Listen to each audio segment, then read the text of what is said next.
Afternoon, everyone. Thank you for joining our webinar. My name is Alvara Fisher. I'm the program manager on Countdown at the Launch Lab. Countdown is our 8-week idea validation program, and we spend lots of time with young entrepreneurs and established teams to figure out market and commercial viability through this 8-week program. Today, we're talking to Adagin, and we're talking about their startup story. And like anything, startup stories are fascinating because there's a deep, long history between founders and the entrepreneurial team.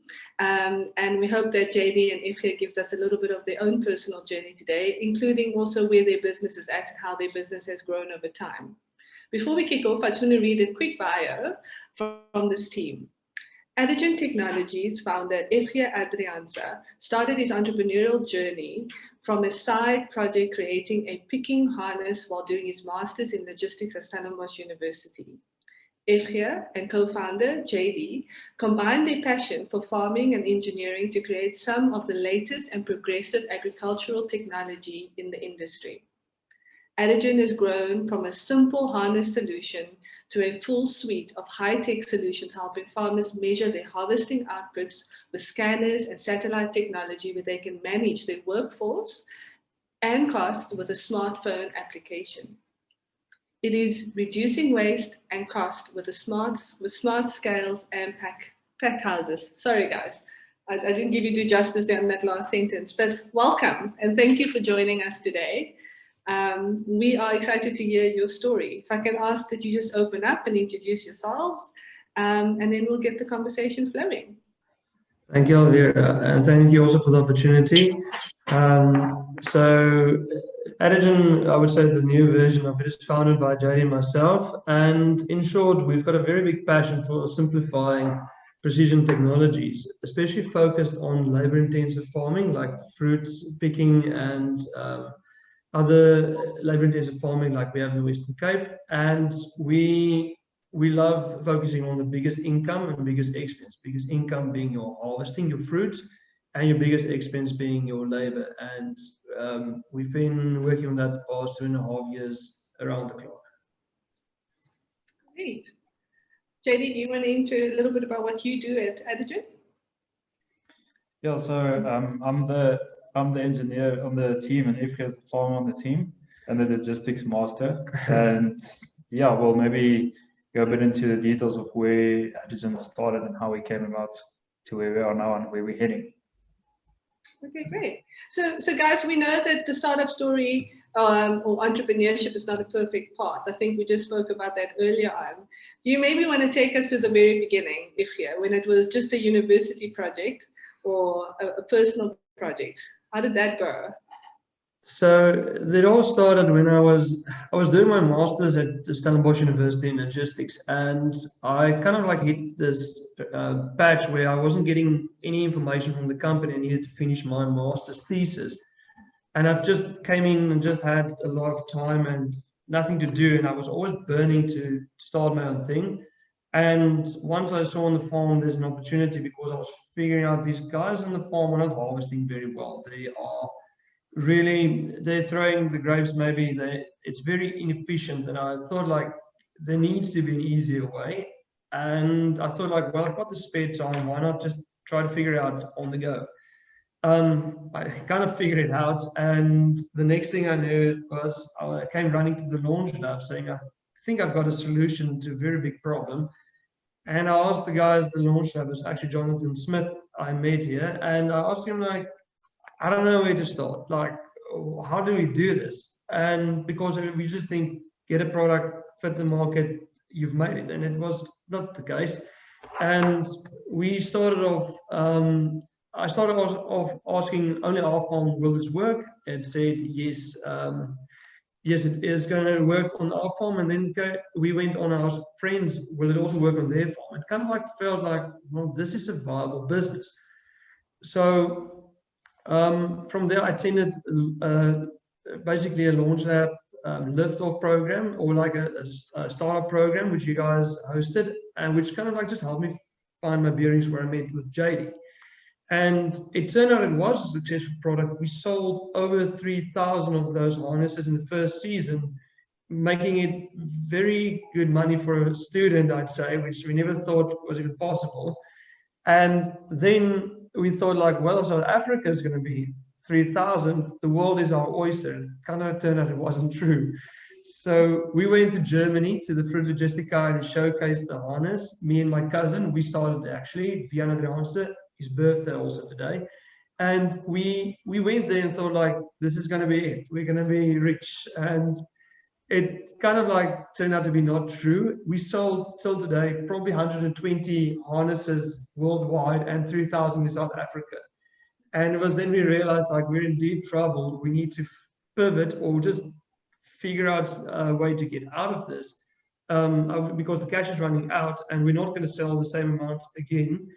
And it was then when we started asking around for what other problems farmers are having, and it seemed more high-tech solutions was the answer, and that's where JD and myself, our paths started to cross. Okay, so quite a turning point, and almost a point where you thought that nothing's going to come from all the effort. A new, I suppose, pivot came from that journey, or that point in that journey. Yes. And then tell us a little bit about the technology, JD. I mean, I know we'll get into sort of how the business runs at the moment and how startups work really between the two of you, but how does the technology, when we talk about technology in agriculture and we talk about sort of being out in a farm, what does that mean from a tech perspective for the sort of non-techie people like me? So from a technologies perspective, I'd say the biggest challenge we had is to simplify the input point, the data points, to ensure you've got reliable data. So that was our biggest challenge. So after our first product we worked on was the GT1.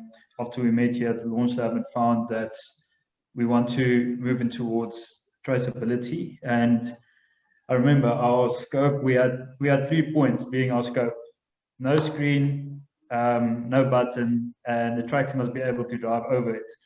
Sure. So I almost want to say over engineering it to oversimplify it for the user. So we developed our GT1, which is our harvesting unit, and this is what the teams out in the field and the pickers out in the field use while they're harvesting to find the geolocation. So you've got your traceability of your produce and your employees, and also on the other hand, getting data out in the field to the office or to sync through to our cloud dashboards as quick as possible, to give the farmer the ability to make informed decisions as soon as possible, that liveness of the data. So this is our harvesting product where we started out, which is one of our 3. And that also slots into our packhouse solution, which is our packhouse software where we use smart weigh scales, which came from Software being one of our co-founders, which maybe go into a bit more details. And then the labor component going to both of those. So just back to your harvesting, packing, and labor, which is in between the two. So, I mean, farming and the farmer and technology, it cannot be an easy combination. So you've got modern, I'm hearing data, I'm hearing technology. Does the farmer sort of embrace that? And sort of how do you find the sector just generally at the moment that you're operating in?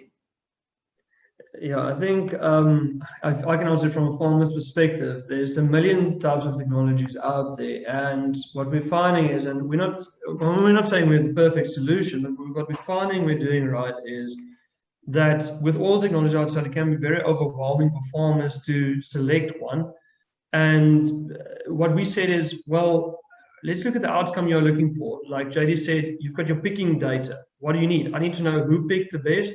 Where did they pick to see how much yield came out of the orchard, and I need to have that spoon-fed to me. The current way they're ticking off numbers the whole time, so that's the plan B. So we said, what if I use this device, shake it, it gets a GPS lock, and just go harvest, and don't worry about it, it will all be sorted and you can't lose data.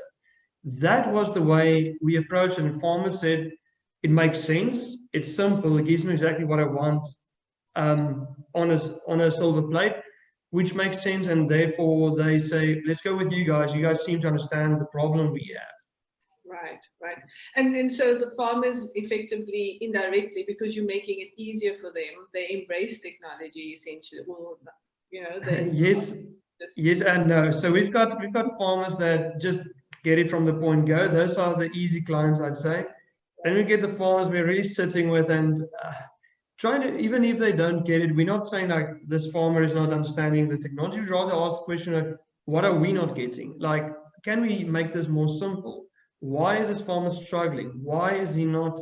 Why is he pushing so much buttons to get to where he needs to be? Why is there even so much buttons? So we're constantly asking, trying to improve the system with the technology to make even more user friendly. And when we meet a similar farmer down the line and they get it like this, it's the feedback telling us that, yeah, we were on the right path to start off with. I mean, it's something that we talk about on Countdown quite a bit, which is customer discovery and using empathy building to understand what your customer's problem really is and what your customer is going through to be able to then bring that back into your solution that you offer the market. So we constantly work with entrepreneurs to find that sort of feedback and insight from their customer to make their product really a user-friendly, customer-friendly product and solution. Guys, I want to take you back to the journey part. So I think you guys are operating now for what, 5 years or so.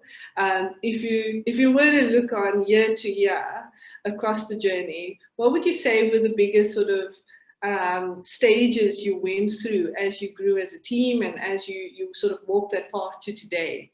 What would you say? How did that journey flow? I mean, I know that we started at the university point, but what happened in the middle? I think I'll start and then JD can take over probably. Yeah. So it was kind of like the moment we saw that we're going to run out of cash from the harnesses, the first initial business.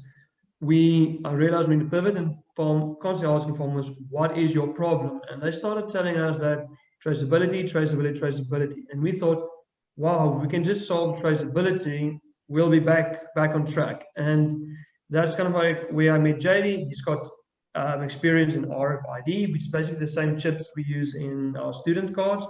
And we said, maybe we can wiggle something around that corners to figure out a solution. We put all our energy into going this way, and we realized the farmer said, traceability is important, but managing my labor is actually what the underlying need was. And what we found is that we constantly need to change track the whole time, not cut everything out, just you're right, but not completely. And we're still on that track. We would debate evenings through about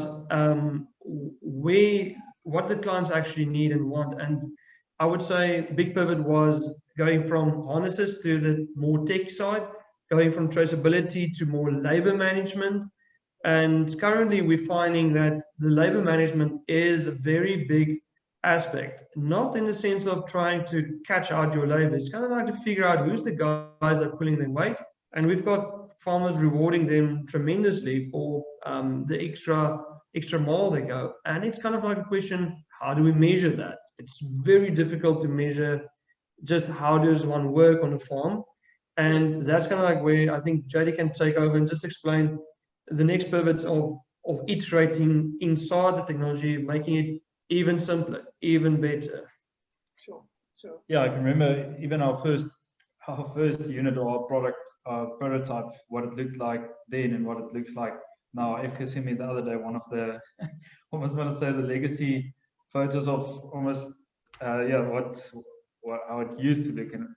And looking back, almost want to say it's interesting to looking back. We wouldn't have done too much different, but it's when you're at that point in time, say, having more questions than answers, navigating your way through all the different phases, your product discovery, your customer discovery, and your product development, going through all the iterations of hardware in itself. Being at the input point was quite a challenge, which we learned a lot, but also the software integration. So I just want to say, constantly questioning what's the core of the value add, how you can apply it to make it more universal for more users to find value out of the product. And yeah, that was through the launch. I would say with the courses added a lot of value to us, just having a framework of what questions to ask and what boxes to tick. And also we can maybe go into our so this was about 2018 when we came with the idea. We did a couple of tests that had a prototype, and this is when we also partnered up with our technology partners, Softpro and Acumen, from a packhouse perspective on bringing a couple of technologies together, but also from a software perspective with our team, Mark, Justin, Alex, and the rest of the Acumen team, just ensuring that you're, almost want to say as a startup, to ensure that your, for example, your software and your database infrastructure is built for scalability, rather than at that point of time only thinking about the value adds or the specific offerings, but knowing that your infrastructure is also built to handle the scale down the road. So that was quite a, almost want to say, yeah, standing on the experience of our partners there. And also for us, a very important thing is listening, or reaching out for some of the mentor structures here at the Launch Lab and through the network. So I'm hearing two things. I mean, on the one hand, I'm hearing that nothing is perfect. So just get out the door and just go and do something. Go and speak to a customer, go and speak to a potential partner, and just learn from that experience is what I'm hearing. There's never a perfect product, I'm sure. You're on version how many now?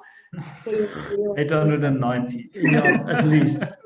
Yeah. So, and I'm sure it's still there's probably a development plan to improve it even further at this point, Yeah. right?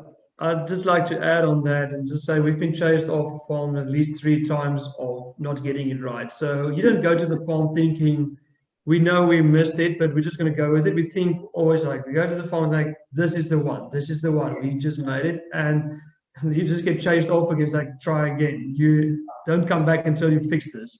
And it's kind of like funny now, but at that time it's not funny at all. It's kind of like you just feel like your whole ideas and dreams are just in ruins and everything, and you just dust yourself off, go on, because the technology does solve a big problem, but maybe not for that farmer at that point.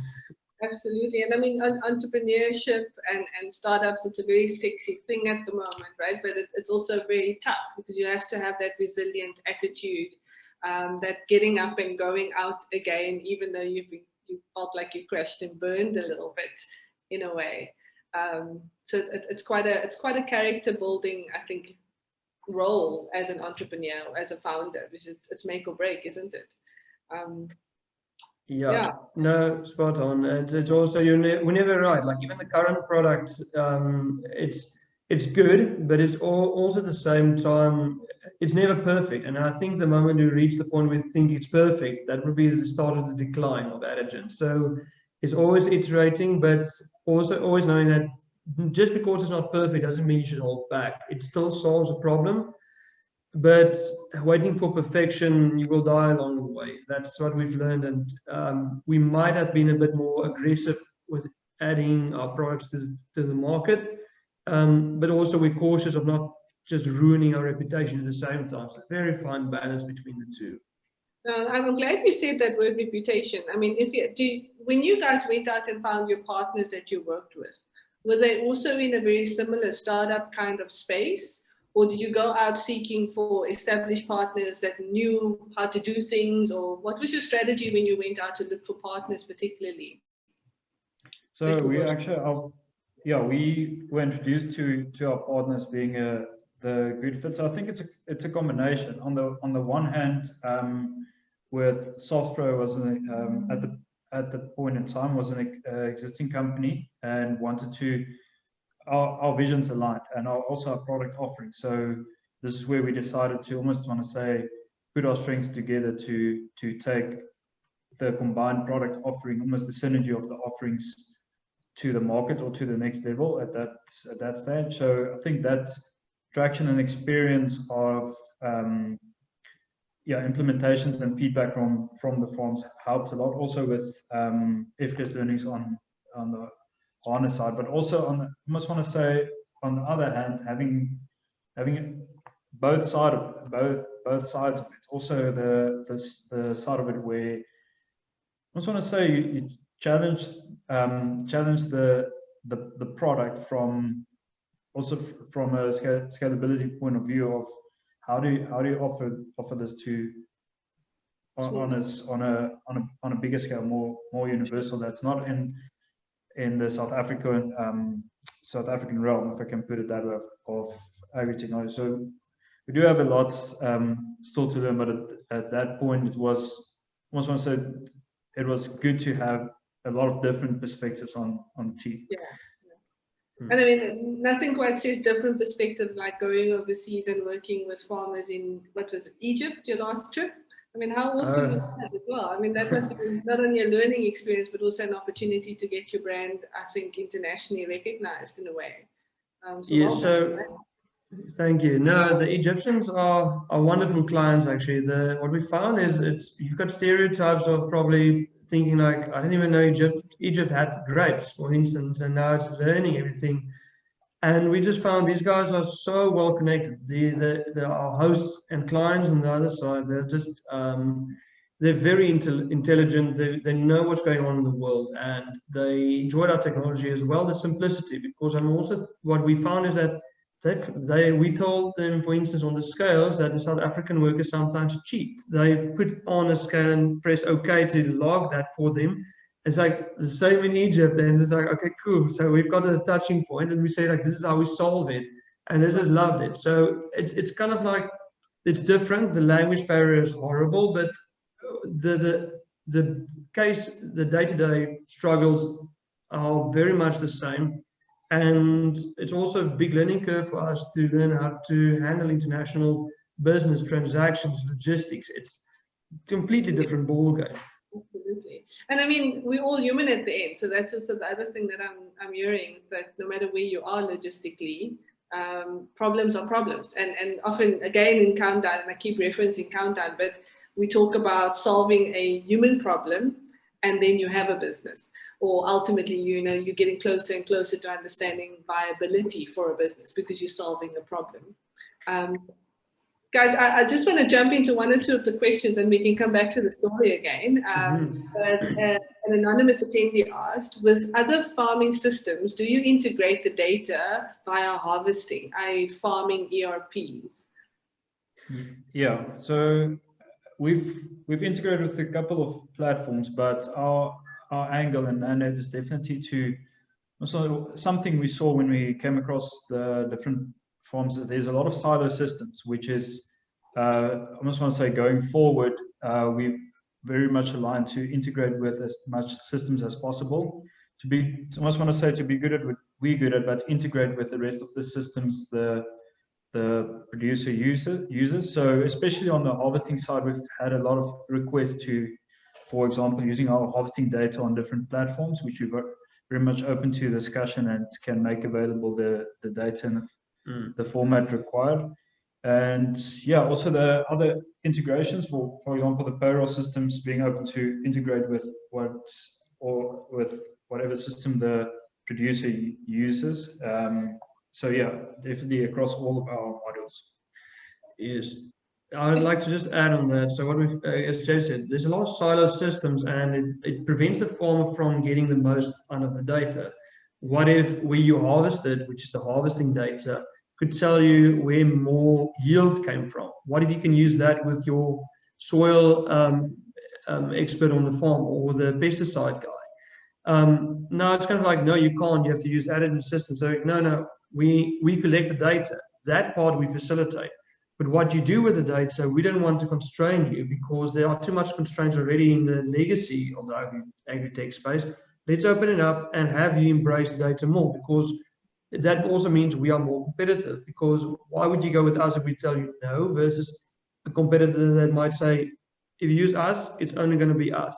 And we say, no, if we're not the best, don't even use us. Go for go for the best, but we always strive to be the best, and this is our answer to that. It's a great philosophy, I think, guys.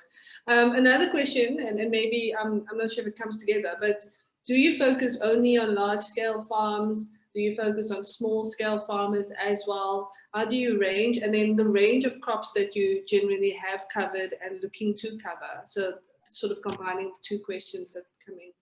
That's a really good question. I think Jada can answer that, I'd say, from the range our smallest farmer to our largest farmer currently, and where we plan on going and how we are opening that up to be more broader on the spectrum. Yeah, so our products is focused towards labor-intensive crops. So more the fruit and vegetable farmers, but within that we don't have a specific crop type that we have. With the packhouse side, we came from a table grape environment, but also having some stone fruit and citrus applications there, but also especially on our harvesting and our job costing or the labor side, we have a very diverse customer base from crop types, even very diverse farmers. And then in terms of size, we also accommodating more towards small, medium, and larger groups. So on our packhouse side, we've got ranging from very small packhouses to big packhouses, and the same with harvesting and the job costing side. I almost want to say with our newer modules where we're testing, we usually have a couple of anchor customers where we test the technology and iterate until it's ready to move over to the rest of the customer base. In that sense, we would focus more towards medium-sized producers where we could test, and especially close by. But then going out, we have the last one also had quite a discussion to have a focus, especially on smaller producers who doesn't have a system yet.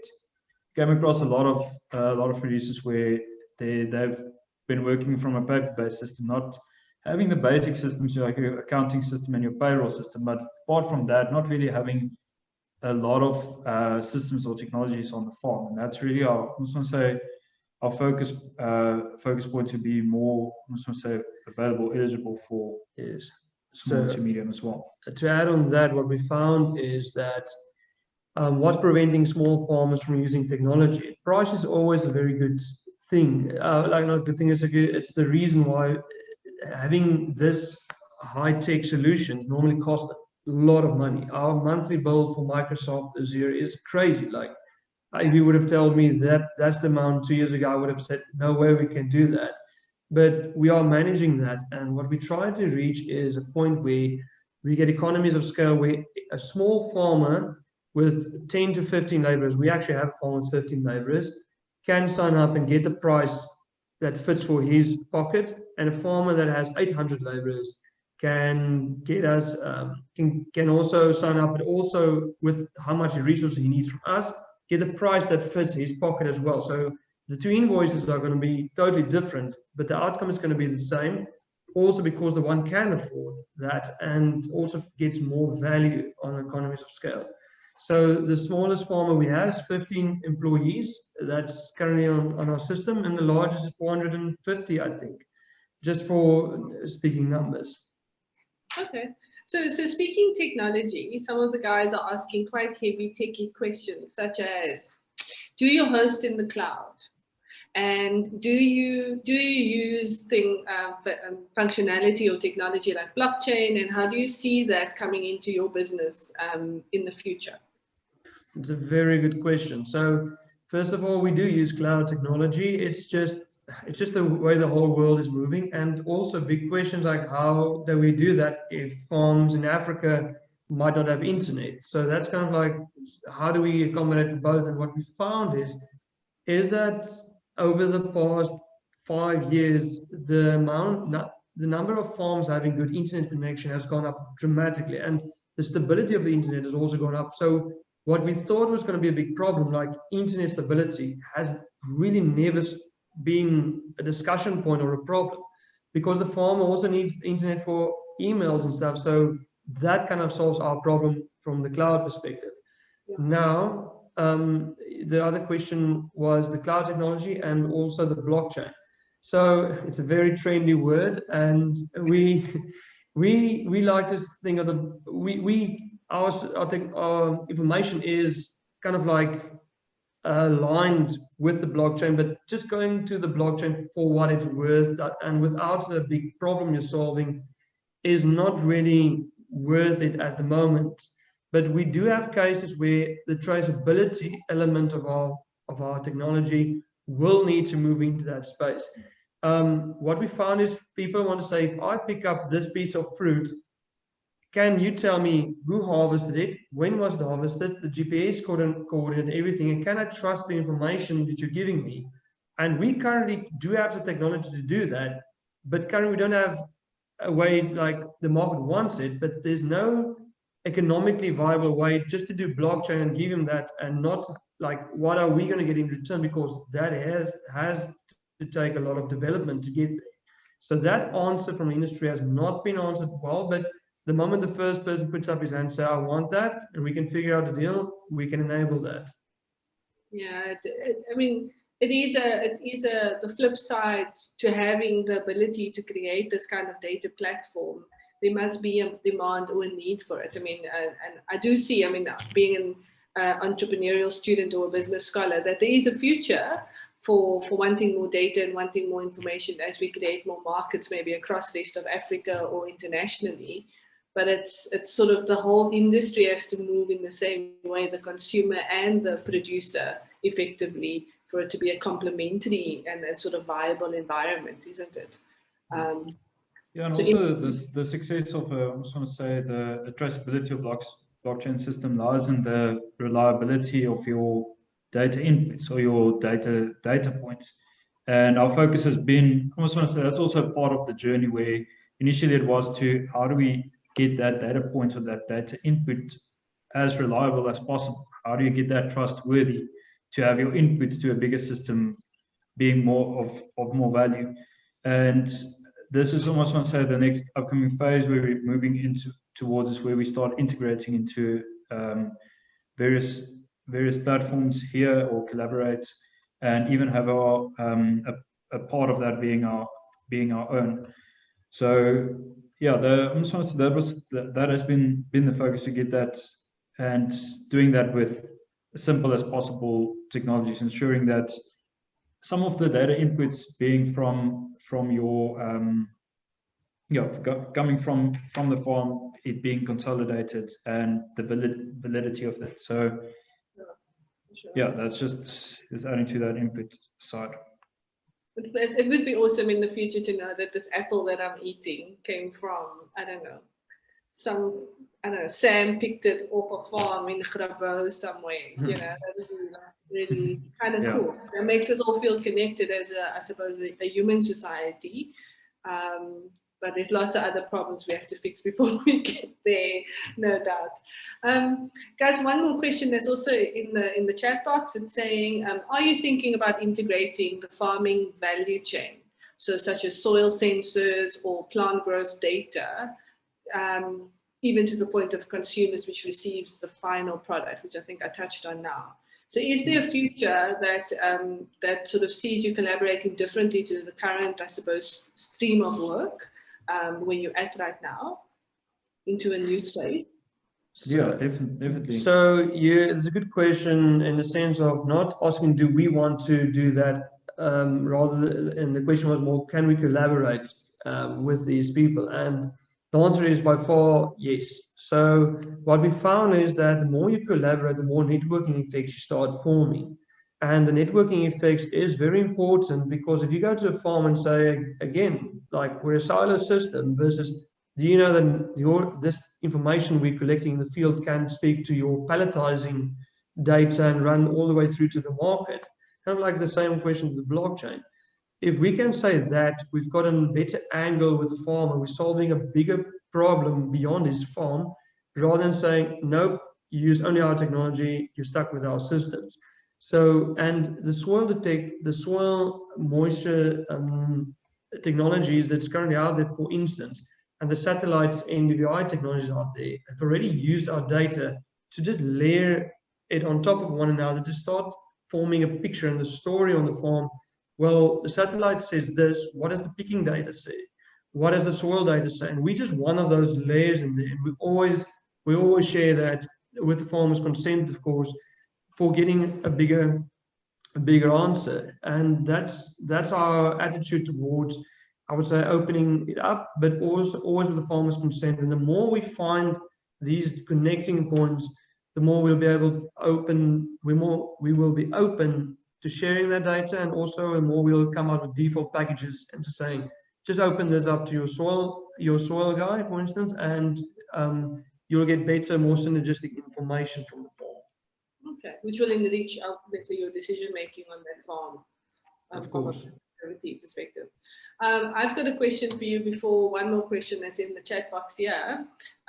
So you were an established 5-year-old business. You're 2 founders still working the engine. How do you run operations day to day at the moment? Who's on the farm? Who's sitting behind the PC? Tell us a little bit how you sort of run the business as a young startup. I'll share my first part, and Jerry can share how he does it. So I've got 2 bags, a laptop bag and a book bag, if you can say, with my notes on it. And with that, I can work from anywhere in the world, even from after the farmers meeting. I'll just tell them, can I just sit in your office and just work for a little bit? I need to catch up on some admin. So we're currently moving to a bit more commercial savvy point where we have made our first big hires last year, and it has been proven to be very useful getting the right people on the bus and just putting more responsibility in their hands. As we speak, we've got Cecilia working maybe on the farmer's request. I kind of asking, where's this button, where's that button? We have to answer all those phones, we'll go crazy. So it's kind of like seeing where the repetitive work are and seeing how can we form that in a package and hand that down to someone part-time or maybe invite them onto the bus. But making a hire is very important for us. So we kind of like need to be 100% sure that this is a proper fit for the company, to not let the culture dilute or just making a hire for the sake of it. We really want to be 100% aligned, and then the hire mustn't be short-term, it must be sticking up with us in the long term. So my day-to-day, tomorrow I'm going to be on the farm in Portugal, Jay's going to go to the farm in Carabobo. So we're both on the road and both in the office at the same time. Wow, office anywhere, work from anywhere nowadays, isn't it? And Jody? Yeah, day to day, I'd say, yeah, a lot of our software sessions usually online with the team, but then coming into here to we've got quite a, almost want to say, versatile and diverse team. So using Launchlab as our base, and then also working from our workshop here in Cape Town. We usually, the other day, we moved all our hardware and equipment just over to the workshop, where there's a bit more space to do our, almost want to say, organize and our hardware and distribution being from there, where the offices will be more for our team meetings and so forth. But yeah, really spend, almost want to say, 50% of our time out in the field and 50% in the office working through the feedback and the software side. Kind of perfect balance, eh, for a young South African at the moment, I think. Guys, we've got 3 more questions. The last question I do want to ask when I close off a little bit later, a sort of advice to, so in the back of your mind, just maybe think of this question, but what advice would you give the young agri and data pitch competition entrants? So some of the guys, as you know, there's a pitch competition running at the main university at the moment, at Stellenbosch. So we just want your insights into what do you think would be a good, juicy sort of application to that agri data showcase that's happening later. But before we get to that answer, let's just run through 1 or 2 more questions that popped up. Where do you see Adagin in 10 years' time? Where do you see the use of your business in 10 years' time, in this industry and internationally?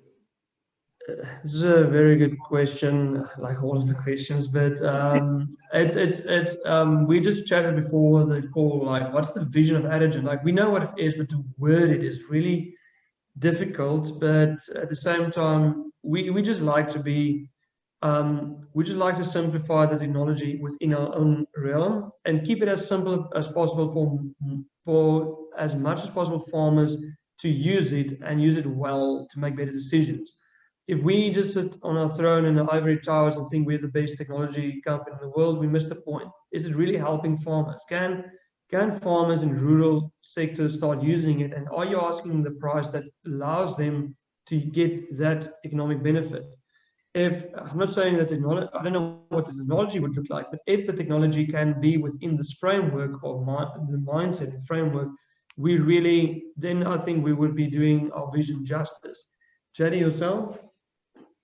Yeah, I'd also say being able to offer our current value proposition or value offering to more producers. As we come across a lot of the farms where we face very similar challenges in different regions, but also, yeah, listening to the different regions and also seeing our model over the last while. If I can just look at where it started to where it's now really changed a lot in terms of being able to offer remote support.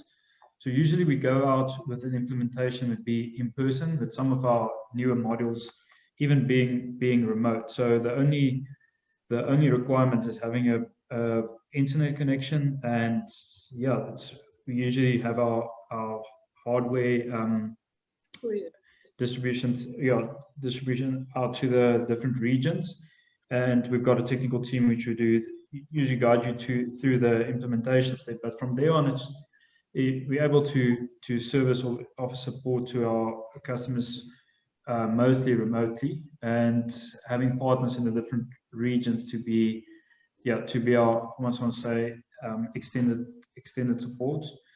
But yeah, in 10 years, I'd say just being able to offer what we do and keep improving on our feedback, to have an offering that is in alignment with what our customer needs, and being able to offer it to more producers. You guys are very modest founders, right? I would have gone leading technology in Africa. But I'm appreciating the journey. It is quite a staging, and I think a growth staging, because you do want to take quality customers along with you, and you want to deliver to your promise that you make. So well done there. One question asks, what tech-related challenges do you currently face in the field elements, like, for example, not sending data or insights into soil data that's missing, or specifically around precision harvesting? What are the current tech challenges that are out there in the market at the moment? I'm not sure if we've covered it particularly in your feedback already. So it can be probably answered from what it's kind of like our own tech problems or what the industry's tech problems are. I think industry. I think because I think if you think about everyone sitting on the call today, I mean, maybe there's a partner for you, maybe there's a collaborator for you, but there is an entrepreneur or a budding entrepreneur sort of looking to solve a different problem. It's always good to answer, like, what problem do we actually solve? And what we found is that the farmers we are currently approaching are saying that just from the harvesting perspective, to get our harvesting data, they shake a device, it gets a GPS log, and every time you put in a bag of oranges or apples into the bin, you just tap it. Very simple. What we found is that, what does that actually do? Now the data comes out, you can see the GPS coordinate, you can see all the harvesting data very neatly processed. The previous way to do it, the current way a lot of farmers do it, is by paper. So like every time a guy throws a bag, he shouts a number, you tick it off, and at the end of the day, someone needs to count it up by hand, put it into an Excel sheet, rework it at least 2 to 3 times, and it works, but it's just the farmer is sitting with 3 to 4 hours a week after hours working on the data, where we give it to him sorted, accurate, reliable, in time.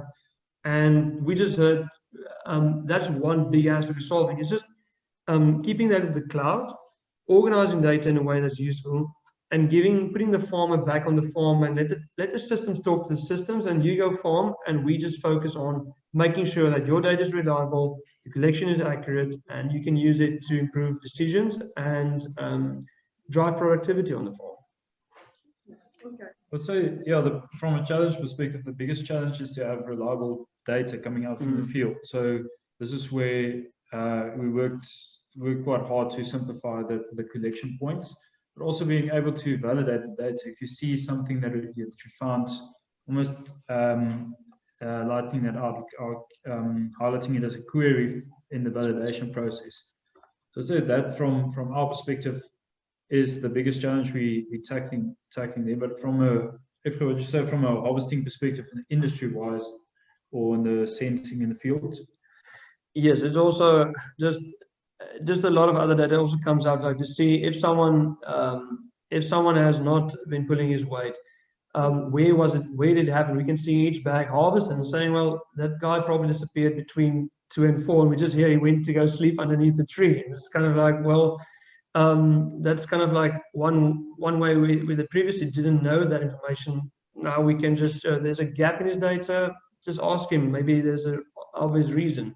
And the data does not lie. And we found that the farmers trust it, the employees trust it, and all of a sudden, that's the new default system on the farm, and that's what we need to achieve. I mean, if you think about it, in today's world, when you have information, you feel safer. You feel like you can work within the boundaries of what the information is telling you. So I can only imagine that enhances the experience in the harvesting process on the farm. Exactly. Guys, 2 more questions.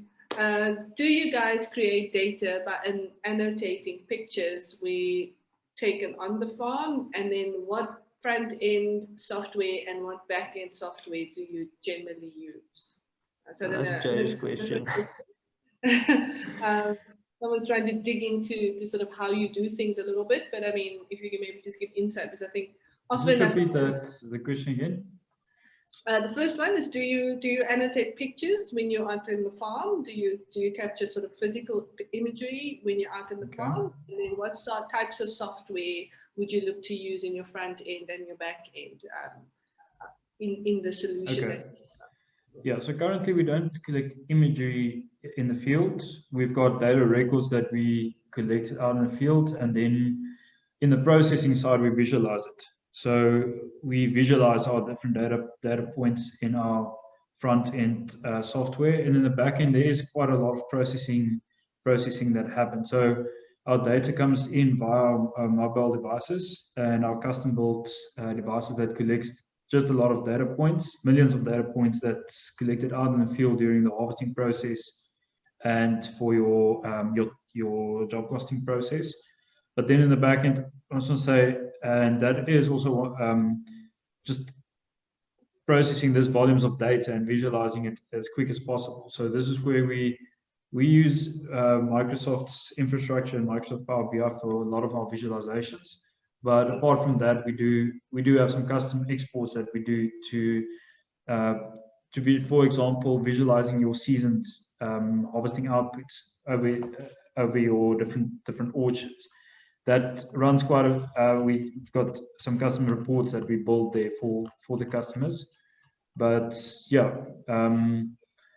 so from collecting imagery in the field is possible to enable to within our infrastructure, but we aim to keep our data collection out in the field as low as possible to accommodate for your connectivity and your signal. But it is definitely possible to enable collecting visualizations as well within our app. Yes. Okay, so I mean, I think that's almost the end of our webinar. I'm going to jump back to that last question around where would you say these agri and data showcase applicants should focus on? What's new, what's sexy, what's trending? What is something you wish you were dabbling with because you're building a business at the moment that you can't get your hands onto? What's exciting at the moment in this space for you guys? Well, but I don't know. Actually, we found ourselves actually being very heads down the past few months, even years, I'd say, because we're so in our niche. But I would say, how do we come about this problem? We believe the problem is a very worthy problem to solve, and we came about the problem just by going to farms, asking what's their problems they're facing, what's keeping them up at night, what is, if we can solve X, what would that be worth them? And I would say we got down to the rabbit hole of the labor part, but it's also on our own farm, I work with the laborers a lot, and I really enjoyed just figuring them out, like what makes them tick. And that's kind of like why the labor component, my own, I would say what ticks my box. Well, that was a good combination, but they are like Revolut Systems, also coming from the launch lab. They just found that satellite imaging and layering that with the soil data is a wonderful way to show farmers like what's the deeper underlying problems on the farm. That is also a tremendous breakthrough, I'd say, with regards to just keeping it simple, showing the farmer exactly what's needed. And again, I like to emphasize keeping it simple for the farmers. You can swamp them with data and you can look so impressive, but if you're not answering his question, it's all useless.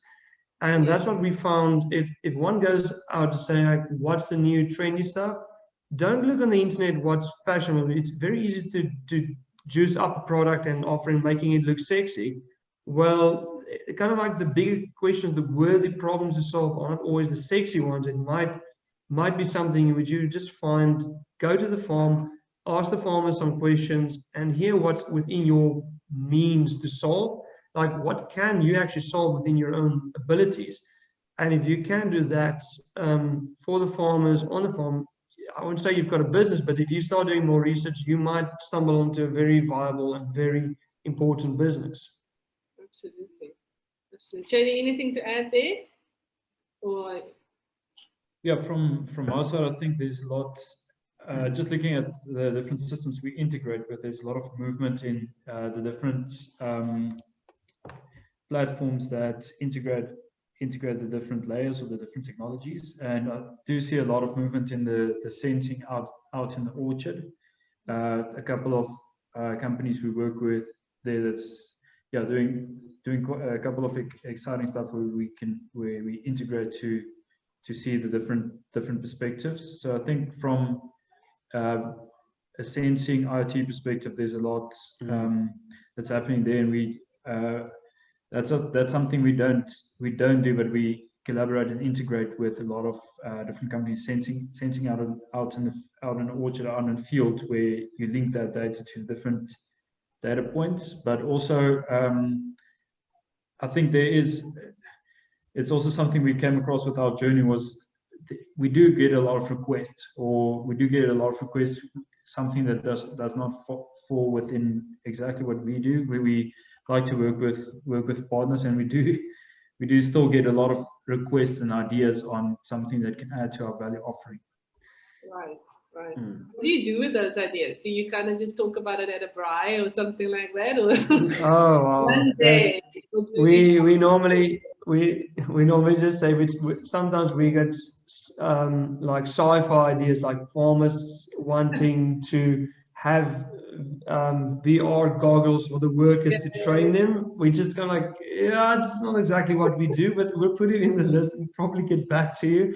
But others are very good requests where we say that is spot on. It's within the harvesting and labor side. Let's see if we can add that and get more value out of our data. But if they ask for something like, can you do a diesel monitoring system? It's like, nope, not what we do, but speak to these guys. For sure. And I mean, like any business, I mean, there's always a part where you know, the future is part of your consideration, but it's not part of your BAU or part of your operations. So sometimes it is just a matter of making a time and a space to think about the future and whether you can fit it into sort of what you do. There's always time. Guys, thank you very much. I think this was awesome. It was our first time live on a webinar. Thanks to the support sitting next to me, dancing, waving next to me. We thank everyone for dialing in. And yeah, we look forward to sort of seeing you guys grow, Ikea and JD. Like, you know, everyone's got your website, so we can track you down. And we also see you on LinkedIn, so we can follow you on social media. And keep developing, I guess. Keep creating some awesome stuff for our culture, for our sort of our industry in South Africa. Okay. Thank you very much. And also thanks for the opportunity just to talk a bit about our story. I think it's never finished, it's never perfect, but we try our best. And also thanks to the Launch Lab. You guys have done tremendous good job, and we've had a really good time with you guys and learning along the way. So thank you for that as well. It's a great team. Thanks, guys. Bye, everyone. Bye.